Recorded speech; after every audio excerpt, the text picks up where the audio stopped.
بمناسبة إلغاء الهبوط عشان النادي الإسماعيلي اللي هيهبط السنة دي، تعالى أعرض لكم أهم مباراة أهلي وإسماعيلي في التاريخ تقريبا. ماتش 4-4 لنجم إسماعيلية وقتها محمد بركات إكسترا مهارات، اللي أخد الثرو باص الجميل اللي قدامك ده من نص الملعب وبسرعته كلفت وائل جمعة، وقدر يخلص الكورة بمنتهى الهدوء في شباك عصام الحضري. وابتدى الأهلي يضغط تاني عشان يسجل التعادل، وبعد ما الأهلي أخد فاول في نص الملعب اتلعب بسرعة لحسام غالي. حسام غالي هياخد الكورة يلعبها لأحمد بلال. أحمد بلال اللي سجل هدف أقل ما يقال عنه إنه عالمي، أخد الوان من غالي واداله التو وأخدها منه تاني ولف بالمدافع بمنتهى القوة والاستحواذ، وحط هدف بشماله شومة في المرمى لا تصد ولا ترد، من أفضل وأروع أهداف الدوري المصري عبر التاريخ. كمان الإسماعيلي يسكت؟ والله أبدا، دي كانت ملحمة يا معلم، ده يسجل وده يتعادل وده يسجل وده يتعادل، والإسماعيلي هيقدر يتقدم تاني بعد عرضية ورأسية رائعة رائعة رائعة لعمرو فهيم المدافع الإسماعيلاوي اللي كان عليه فاول هنا، ولكن الحكم للأسف ما حسبوش. زي ما احنا شايفين كده الدفع اللي حصل جوه منطقة الجزاء وقدر يطلع يحط الكورة، والحكم حسبه فاول واعتمدوا هدف. وهنشوف هنا عصام الحضري بيعترض عشان عايز فاول. الأهلي يسكت؟ والله أبدا. تعال شوفوا الأوفر الجميل قوي ده بتاع عمارة، والرأسية الأحلى بتاعت محمد فاروق اللي أحلى كمان من رأسية عمرو فهيم. هدف ولا أروع. فاروق في الوقت ده كان ملك الرأسيات حرفيا، ولكن الواو بتاعت عمارة كانت قصة تانية عشان تبقى النتيجة 2-2 في الوقت ده.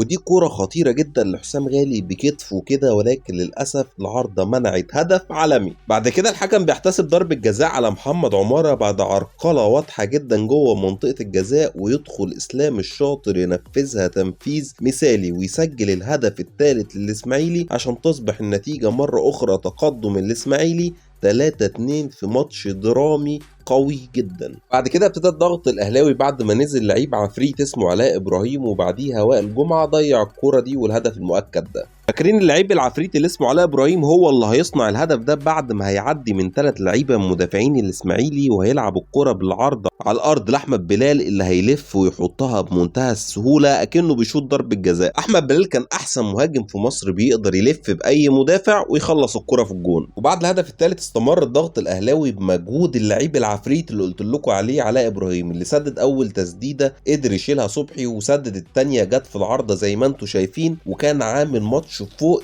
فوق فوق فوق الممتاز كمان. وباستمرار تألق بلال وغالي في الفتره دي، و1 2 تاني رائع ما بينهم، واختراق ولا اروع من حسام غالي لمنطقه الجزاء بمهارته اللي كلنا عارفينها. قدر يكتسب ضربة جزاء، وعشان يدخل يحطها مين بقى؟ يحطها علاء ابراهيم اللعيب العفريت اللي قلت لكم عليه، المهاجم المظلوم اللي ما اخدش حقه في النادي الاهلي وما خدش النجوميه اللي هو يستحقها، لانه كان مهاجم هداف وحريف وسريع وفيه كل المقومات اللي تخليك تقول عليه مهاجم ملوش مثيل حرفيا في الكرة المصرية. انا واحد من الناس كنت اتمنى ان الماتش يخلص على كده وخلاص خلصنا يا باشا، ولكن في الكورة اللي قدامكم دي اللي شادي محمد طلع شالها بايده من المقص حرفيا، ولعب مكان عصام الحضري او قال انا الجون، فعشان الحكم يحسب ضربة جزاء ويطرد شادي محمد في اللقطة دي، ويدخل لعيب الاسماعيلي يسجل ضربة الجزاء. ولكن الاهم من ضربة الجزاء وتسجيل ضربة جزاء الاحتفال اللي حصل وقتها بعد التسجيل اللي كلنا هنشوفه مع بعض دلوقتي. وده تنفيذ مثالي. الراجل ثبت عصام الحضري وحط الكوره بمنتهى الهدوء، ولكن اتفرج على الاحتفال اللي كلنا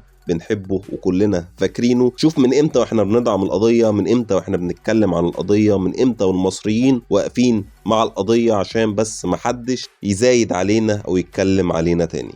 ذكرياتي انا شخصيا مع الماتش ده لا تنسى. يعني انا فاكر شكلي ساعتها كنت قاعد ازاي، كنت عامل ازاي، كنت عمال ادعي لحد اخر دقيقه ازاي نكسب. ماتش ضغط اعصاب، ماتش رهيب، من احلى ماتشات الكوره المصريه في التاريخ. انا الماتش ده لحد دلوقتي لما ببقى زهقان بفتح اليوتيوب وبقعد اتفرج عليه من حلاوته وجماله، والكوره اللي اتلعبت فيه، والكوره اللي قدر الفريقين يقدموها سواء النادي الاهلي او النادي الاسماعيلي. وعشان كده لا لهبوط النادي الاسماعيلي، وعشان كده انا واحد من الناس متعاطف مع النادي الاسماعيلي لانه تاريخ كبير جدا في الكوره المصريه. بغض النظر عن اللي بيقولوه والحاجات اللي بيقولوها عن النادي الاهلي، وليه الاهلي ما بتجيش تلعب في اسماعيليه، والاهلي بيفضي فرقتنا، والكلام ده كله مش عشان هم فشله او فشله اداريا، انا اسف، لا، هم بينسبوا كل حاجه للنادي الاهلي والظلم والمظلوميه والحاجات بتاعه ولاد عمهم ديت. بس الماتش ده ماتش عظيم، وعشان كده الاسماعيلي ما ينفعش يهبط مهما حصل مهما حصل مهما حصل. وبس كده، سلام.